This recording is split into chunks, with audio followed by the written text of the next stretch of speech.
You're watching the She CEO podcast with Dr. Julie Ducharme, talking with female CEOs from all over the globe.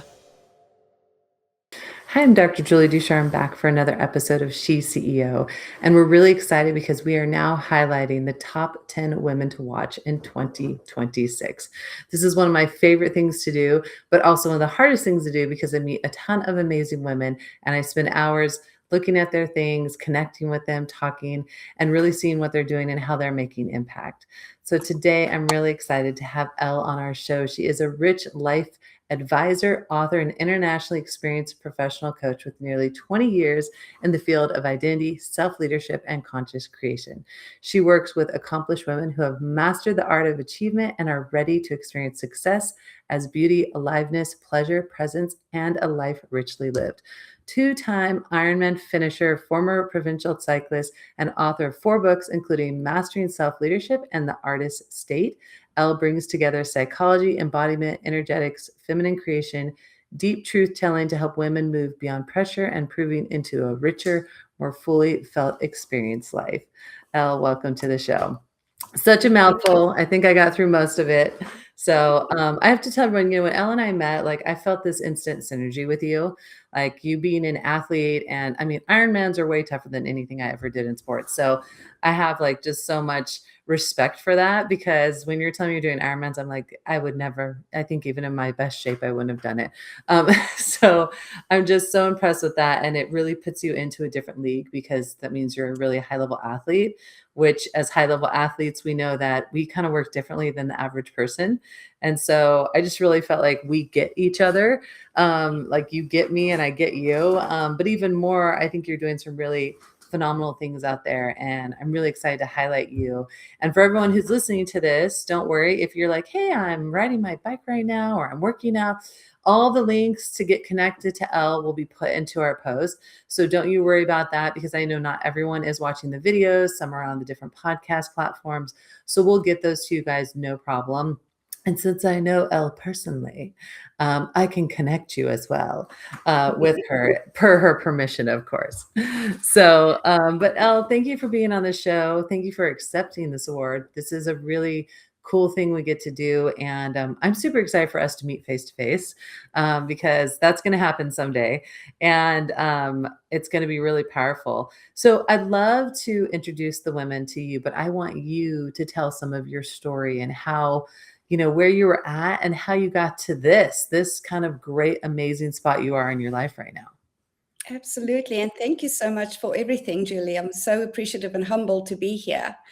Even when you say it puts me in a different class, I am no different from anybody else listening to this episode.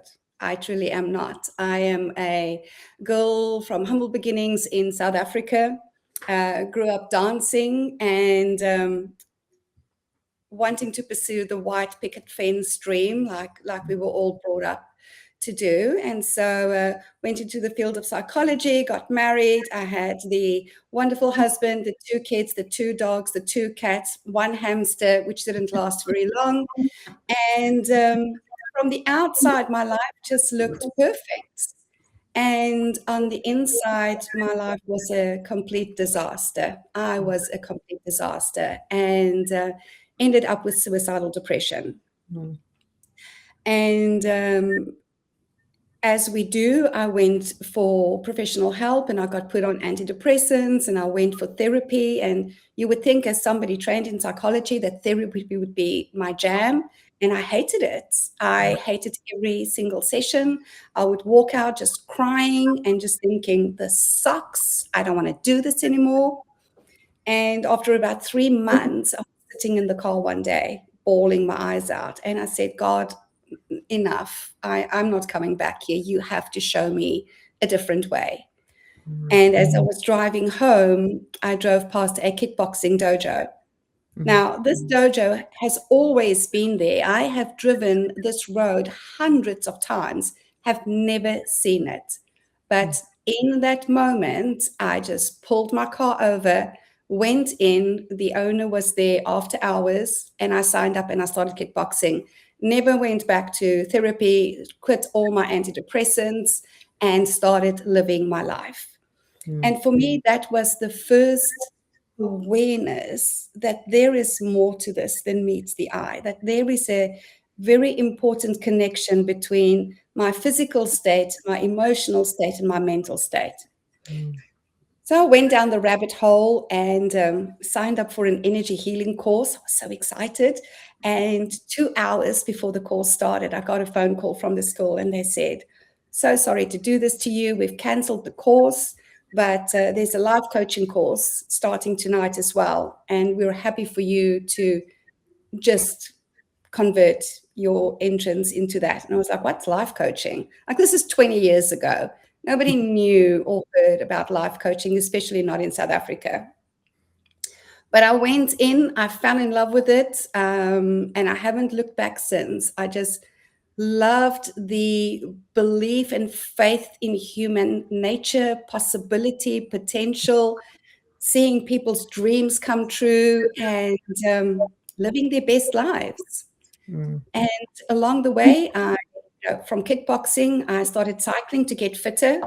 Fell off my bike and damaged my shoulder, so I couldn't go back to kickboxing. But by then, I was in love with the ride. I just couldn't get enough of it. So I started competing and went up to provincial level, got my silver medals in that, and was wondering, well, what's next? And that's when a friend sent me a YouTube clip of Ironman. And I was watching this little clip and it said, "John, you are an Ironman." And I went, "Oh, I was born to be an Ironman." So I went online. I looked when the next event was. It was 4 months out. I took out my credit card. I entered. And then I ran to the bathroom and had what I call a spiritual poop. Okay. So now I've entered because I believe I was born to be an Ironman, but I can't swim. After a near drowning as a child, I never learned to swim, and so didn't go back into the water. So a 3.8 kilometer swim was going to be a challenge. And B, I wasn't a runner. In fact, I had never run more than 5Ks at that time. And as I started training, my hip was becoming problematic. And it turns out that according to the physicians, I need a hip operation, which I refused to have. And so everybody said, "You can't do it." And I kept thinking, but I was born to be an Ironman. And so 4 months later, I crossed the finish line. And I always say to people, if I can do it, really anybody can do it. Did not look graceful. I have a tattoo of a tortoise on my back after that, because as long as I kept going, doesn't matter what I looked like or how slow I went, I knew that I would get to the finish line. And that just changed my belief in what is possible for us. And I didn't know it at the time, but that was my first embodiment of identity work. That when we self-identify so strongly with something, we become it. And then our world starts reflecting it. So I love it. Yeah, I love it when we don't overthink life, and life shows us everything that we need to know. Yeah. So fast forward, we ended up moving to New Zealand, which just transformed my life in a whole new way. I left my 20-year marriage at that time, and my entire life fell apart. And it was the most beautiful thing that could ever have happened to me. When I say my entire life fell apart, I hit not even just rock bottom. Like my world was just ripped apart. And in that time, I had my come to Elle moment, because at that time, my name was Anel Bester. And I remember being out on a walk one day, doing a meditative walk and saying, okay, God's higher self, who am I becoming? Who am I as this woman? And the name Elle was given to me. And I went home and I was like, oh, Elle, what does that mean? It means she. It's literally the feminine.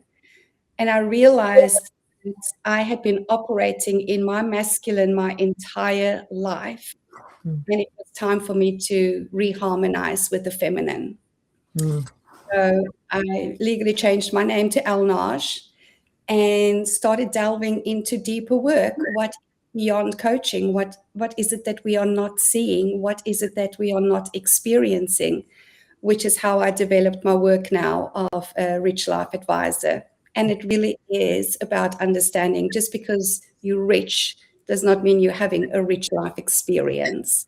Very And true. so I support women in having a rich life experience. Mm. You said a couple of things that I've actually hear women who do exceptional things say. So Justine Siegel, who is the first woman to coach in Major League Baseball, got on our She Talks stage one time and she said, "There's nothing special about me." And I was like, I get that, but let me tell you why there is something special about you. Yes, anyone can try and go after something if they want it hard enough, right? But I do feel that there is something special about you, Elle, because of what you've done and where you're at. So yes, anyone could go try out for an Ironman. Yes, people could go do kickboxing, but what you did, I think, in my opinion, is you took it and made it something exceptional. And so I think that makes you exceptional. Although I do appreciate your humbleness, in my personal opinion, I do think you're doing exceptional things. And I appreciate that because it is true. All of us, I think it comes down to grit and courage. And, you know, what makes the difference between good and great, right? To me, great is going past that finish line, right? It's going no matter how hard it is, even if you're 25th or you're first, right? Like that's where we see greatness happen is when the people go and go after it. And just my personal opinion. And what a transformation. You know, it's really interesting that we're talking about this right now because so we had our San Diego meeting for She Talkers the other night, and we were talking about identity. And so every woman was going around the room and they're like, okay, I'm in a midlife transition right now. I'm leaving my husband. I've left my job. I'm having this identity crisis. And we were talking about grief, like that there's this grief associated with the loss of identity and the loss of, you know, a relationship or a significant other. And I think it's really powerful because more and more today, we're seeing women do these kind of midlife shifts, right? Where they're starting to have these epiphanies of like, this is not the life I signed up for. This is, you said the white picket fence, right? That, you know, I remember when I got married thinking like, I need to have a perfectly clean house and my children need to be dressed perfect and everything needs to be perfect. I have to do that ideal look, right? And then as you start to get into life, you're like, oh my God, life is messy. And my kids are not going to be perfect. And my house isn't going to be perfectly clean. And I'm not going to be able to make the perfect dinner. So I appreciate you talking about that because hearing that you were like, hey, I was rock bottom, like rock bottom at the bottom. But then at the same time, you were like, I'm going to sign up for an Ironman. Right? I'm going to go do the hardest thing, which by the way, now I'm thinking about it. We need to get you into a Spartan. If you're still doing stuff, we need to get you, Amanda Taylor. I got a list of women. I can't do it because of my knee, unfortunately, until I get it fixed, but I will be there cheering you all on. So, you know, one of the reasons I picked you because as one of the top 10 women is because as we talked about this, when we met several times before, I felt that exceptionalness about you, you know, when we talk about those things. And I love the turtle tattoo. I love that you're like, hey, I just did it one step at a time. And now that you've had, you know, all of these changes and this really kind of, would you say a spiritual awakening almost? Spiritual remembrance is what I like to call it.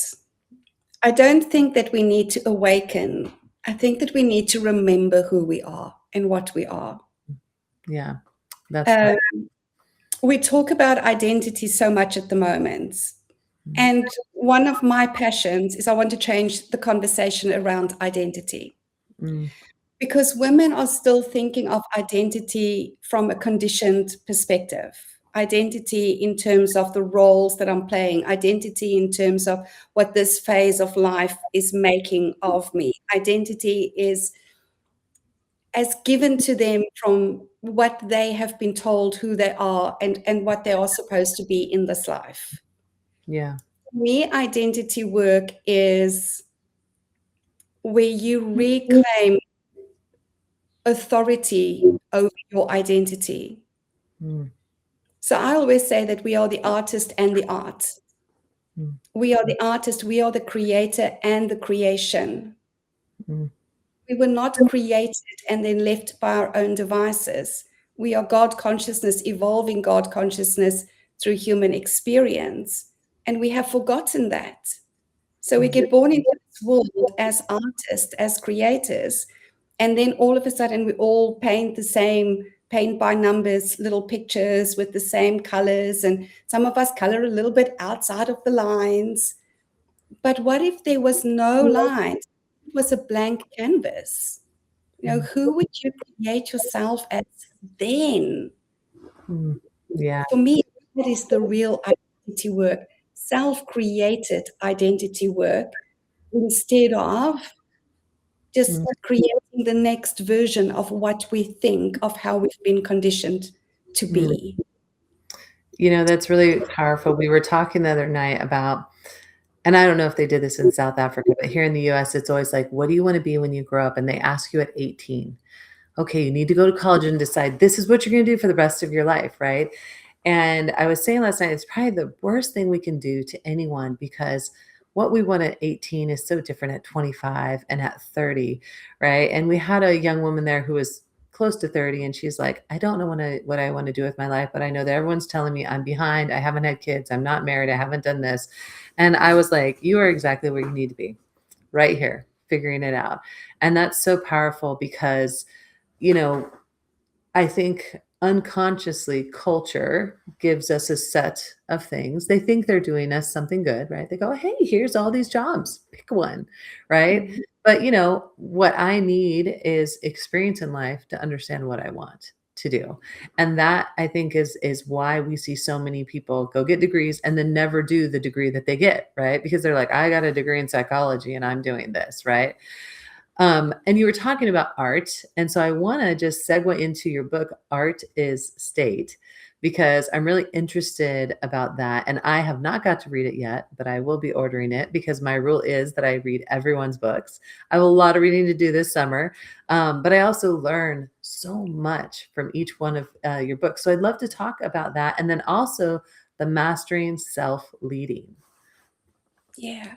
So let's start with Mastering Self-Leadership, because that was the book that came first. And this book was written during COVID, which was a powerful experience for me, because in case everybody thinks I'm crazy, I have voices in my head that call it intuition, call it God consciousness, call it whatever. But I have learned to listen to the voice, and the voice just said, sit down and start writing a book.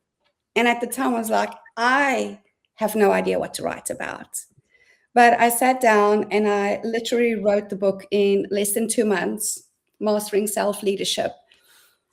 And the message was very clear that this book is to help people unhook from fear consciousness and to start thinking for themselves again, critical thinking for self, and start leading for self and from self instead of waiting to be led, which is what we are seeing globally. People are always saying, just somebody needs to start doing this and then I will do it. Somebody needs to make this decision and then I will follow in the footsteps.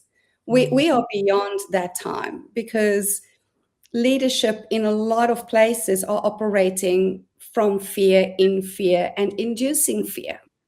Mm-hmm. When we were going through COVID, my one thing was always, don't do anything from fear. Don't make any decision from fear. Pause, slow down, recalibrate to truth, recalibrate to feeling empowered, and then make a decision. And I've been operating in that way ever since. So Mastering Self-Leadership takes you through 7 keys that I have found that really help you to release yourself from fear consciousness, fear conditioning, to come back home to yourself, to heal yourself if that is what you want to do, I'm now at a time where I don't believe we need healing anymore. We just need to be health. Um, but that book was written in just one complete download. And it was interesting for me at the time because I didn't want to self-publish the book. I wanted to have an experience of working with a publisher. And I sent my book out to 4 publishing houses. Everybody said, you can't do that. And 3 came back with an offer to publish my book. Wow, that's And awesome. when the 4th one denied, said, no, we're not doing it. I wrote them back and said, oh, thank you, because really I was starting to think something's very wrong here. Thank you for saying no to me. So I knew that the book was really, really important. But it's very deep and it's very dense. And I think that it's hard for a lot of people to receive all that is in the book, which is why I was inspired to write The Artist State. And The Artist State is, you can literally read that puppy in 2 hours. It is a remembrance of who you are as an artist and to start creating your life intentionally. So in there, I share the creation codes. It's 3 really easy codes with which we create everything in our life. At the moment, people are just doing it unconsciously and from fear. And so they continue to recreate the same experience over and over again instead of forcing, really going into, who am I really? What do I want to experience next? And how do I want to experience it? Yeah. That is my biggest message for people at this time, because the experience is all we have. The experience is all we have. When you get to your last day, you're not going to look at everything that you have done or that you are leaving behind or that you have accumulated. You are going to take your last breath and go, how did I live this life? How did I feel on this journey? And for me, that is when we are reharmonized with the feminine, because the feminine is about the experience. The feminine is, how does it feel to me? So you can build a business from fear and you can have a horrendous experience and be anxious all the time and, grapple at things, and you can work your little buns off and you can absolutely achieve it. But you could also build a business from pure joy, pleasure, enjoyment, excitement, creativity, and just have the most delicious experience. And yes, from the outside, it might look the same, but who cares what it looks like on the outside? How does it feel on the inside? Yeah. And I believe that's why so many highly successful people are suffering with depression and addiction and all of those things, because we are conditioned to focus on the product, not on the experience. Yeah, I love that. I mean, I had a big shift in my life as well, and it's like all about legacy for me. And because you kind of get to this point where I'm like, I've won every award I can win. I've done all these big things in my life. But really, like, what does it mean in the end? I'm not taking those awards with me. I'm not taking, this or that. Like, what am I leaving? Like, what's my legacy? And that was a real big shift for me, and especially, of course, I think when we all have kids, I don't know about you, but you have a big shift in your life because you're like, oh my God, I need to take care of these kids. One of my fears was, I just don't want to screw them up. I just don't want them to be in therapy because of me. Right. I'm like, I want to just try and give him some type of a normal life. But at the same time, I thought I want to give him an exceptional life. And, we do a lot of traveling and we take the kids on purpose because I believe that experiences are so powerful for them. And I want them to have that when they look back on things, I mean, and so, and not often is it some crazy thing, but it's just a powerful experience for them, that they'll always remember. And I think that's such a big shift for us. And I agree with you, because when we're creating out of joy, it's such a different experience. It's so different, and you wonder, I mean, I don't know how it is in New Zealand. I mean, out here we have people 40 years old having heart attacks, our cancer rate is exorbitant. I mean, I could tell you right now, 10 women I know who have cancer, who are young women, right? You look at just like the stress, how we're eating. And it's really interesting. Dr. Tracy, who's one of our She Talkers, she is a medical anthropologist, right? Really interesting. So she studies the health of, cultures of the past. And she was saying that they didn't even have words for things like perimenopause and menopause because they didn't have it, because they weren't eating and stressing the way that we were. And when she told me that, I was like, wow, that's powerful, right? Because how much are we losing ourselves right now? Because it's about money, it's about status, it's about achieving. And so I just agree with you that like there's so much power in that. And what you're doing, I love, because I want to move on to talking about your program, Women Reimagined. And and we're working together on this, and I'm super excited about this program. I'm in the midst of trying to recruit for you as well, the right women to bring to you, because as much as I love my male counterparts, I have business partners and my husband and my son, and I love them dearly and they're wonderful. I feel like women are still kind of like catching up in a sense, right? Like they're starting to really find who they want to be and what they want to be, and really the expanse of it, right? We talked about those very specific, oh, you got to fit into these pillars, right? And that young girl last night, she was 26 and she's like, well, I'm getting a hard time because I'm not married. I don't have kids yet. And I don't have a certain profession. And I was like, and she was talking about the depression and anxiety that came about that. And I was like, oh my gosh, you shouldn't be feeling like that at 26. Like, that, and all of us older women were like, it's okay. Right. But culturally, it's not okay. Right. She's feeling these pressures. So let's talk about Women Reimagined and what you're doing with that. Absolutely. So Women Reimagined came about because I started understanding that all of the goal setting and all of the stuff, it just leads to more pressure and more confusion. And even a lot of the times I hear people talking about identity, but what they don't understand is that they are still creating identity in fear consciousness. So yes, you're creating a new identity, but you're still doing it from fear. You're not doing it from your full empowered state. And so I took 20 years of work as a professional coach and went, what are the pivotal things that has really changed the game for me? And the very first one is remembrance. For me, I think that personal development is masculine as a modality. And that is why it's all mindset focused. It's all in the mind. When we bring spirit back into the conversation, and this is not religion, this is actual consciousness, spirit, and remembering the I am,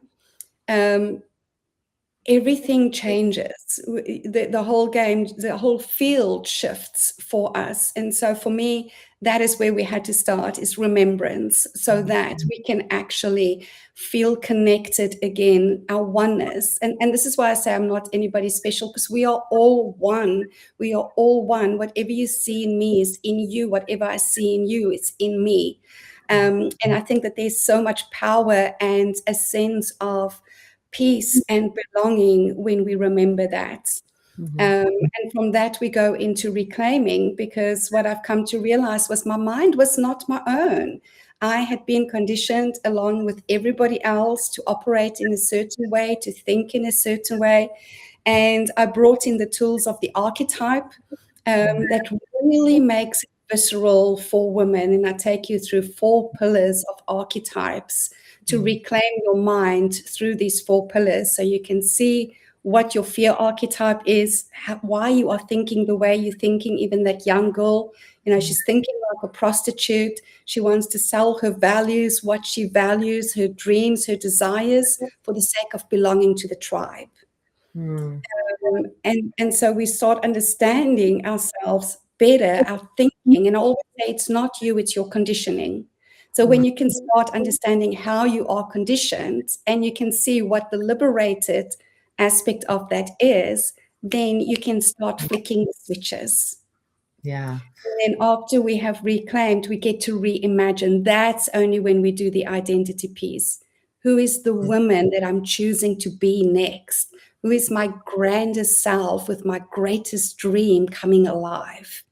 And that for me is when it gets really juicy. And then we realize it. We go through every aspect of your life and we start seeing, how does this woman live in her business, in her money, in her relationships, with her body. You talk about menopause. Oh man, our conversation of menopause is so toxic at the moment.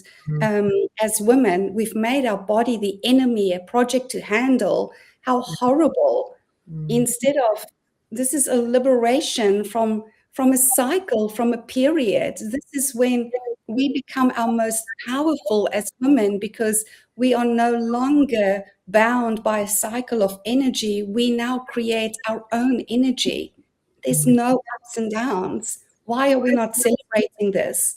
And so for me, just watching women go through this program and the incredible ahas, and the feedback that I guess get most often is, this is like no other program I've ever done.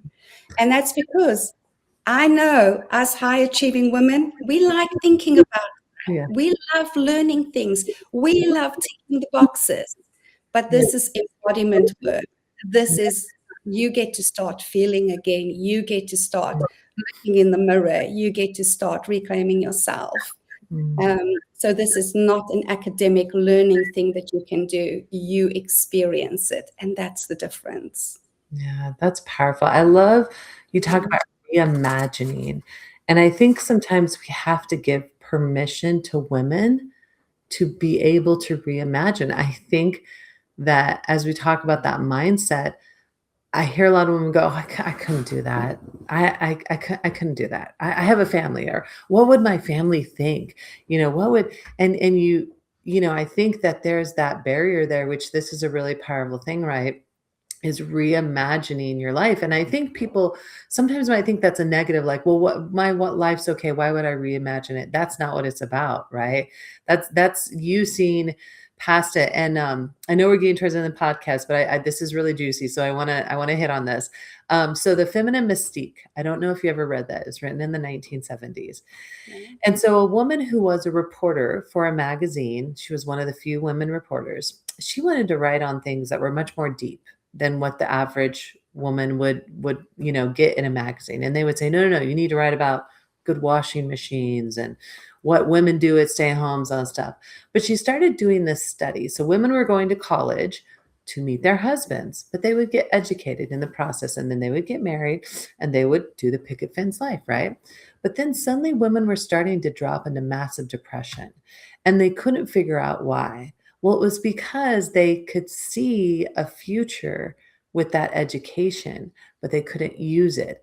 And their lot in life wasn't to do dishes and laundry all day. They were feeling this loss, right? Because they had started to imagine that they could go do those things. And so The Feminine Mystique, I use this in my dissertation because it talked about how she would say, well, I want to write an article on this. And they go, no. Women don't read that. Women need to know what's the best vacuum to buy and why. And so these were women magazines, and everything was being written by men. And so it was just a really powerful lesson when I read that book, because it was like, we haven't changed since the 1970s. Women are still, and even though we're all working and we've achieved a lot, so I don't want to downplay the equality that has happened for women across spectrums, because that's really important, especially our barrier breakers and women who have just like broken the glass ceiling for us. But I think it's something to think about, is that as forward thinking as I was, I was still binding myself to that I needed to be the perfect mom with the perfect kids and the perfect house and the perfect body. And I needed to do all these things. And I put those cultural things on me as an expectation to be worthy, right? So I wasn't trying to reimagine my life. I was like, well, I want to live this life, but I gotta do all this in order to be worthy to my culture.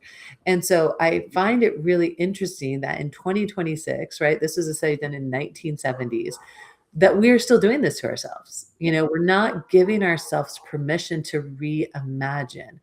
And I think that's one of your most powerful messages out there is, you talk about high achievers, and you're right. I love checking boxes. I love completing things. Like I have to-do lists and I love it. Like I'm like, yes, I completed it.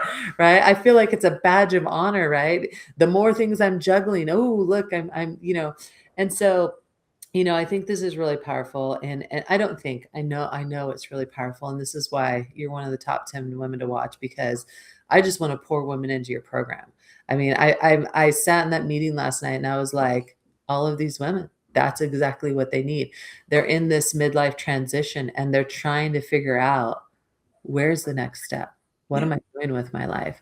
And so you have a really powerful message that you're sending out.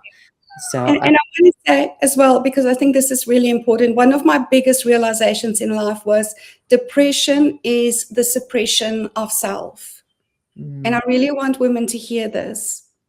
If you are feeling any form of depression at the moment, you are simply suppressing who you truly are, fit into your environment, to fit into, keeping the peace around you. And that is so destructive. So when you give yourself permission to be who you truly are, you will not feel depressed anymore. And there is no other way out of depression. Yeah. And I love hearing that you got rid of your meds, that you got rid of the therapy, and you found other alternatives to do that, because that's really powerful too. Well, I feel like we could talk for hours here, but I know, but the producer over here keeps giving me signs and I'm like, go away, go away. I want to do a couple reminders. So you guys, we've been putting up on the screen all of Elle's links. I know you mostly work on LinkedIn and obviously your website as well. But make sure you guys check that out. Check out her books on Amazon. You can get them both on Amazon. The Art is State and also Mastering Self-Leadership. And they're Prime, so you can get them in 2 days. Unless you're in Hilo, Hawaii. I found out if you're in Hawaii, everything's slower there. So it'll take you a week. Hawaii and New Zealand. Okay, so New Zealand too. Is there any last final words or thoughts that you'd like to give to our listeners before we head on out? Yeah, I just want to say that honestly, this life is yours to live. And I don't believe in leaving a legacy. I believe in living a legacy. So what is the legacy you want to live? And then give yourself permission to do so with joy, enjoyment, vibrancy, aliveness, and whatever really lights you up, because it's your life, baby, right? You are the artist and the art. So why not make it a masterpiece? Oh my gosh. I love that. I love that so much. Well, thank you so much for being on the show with us. For those of you listening, Elle is also going to be in our magazine as one of the top 10 women to watch in 2026. So make sure you are watching her, connecting with her, following her, doing all the things. And as I always say, when we end this podcast, live, love, laugh, and always be your authentic self. Thanks for watching the She CEO podcast. Don't forget to smash that bell icon and don't forget to like and subscribe.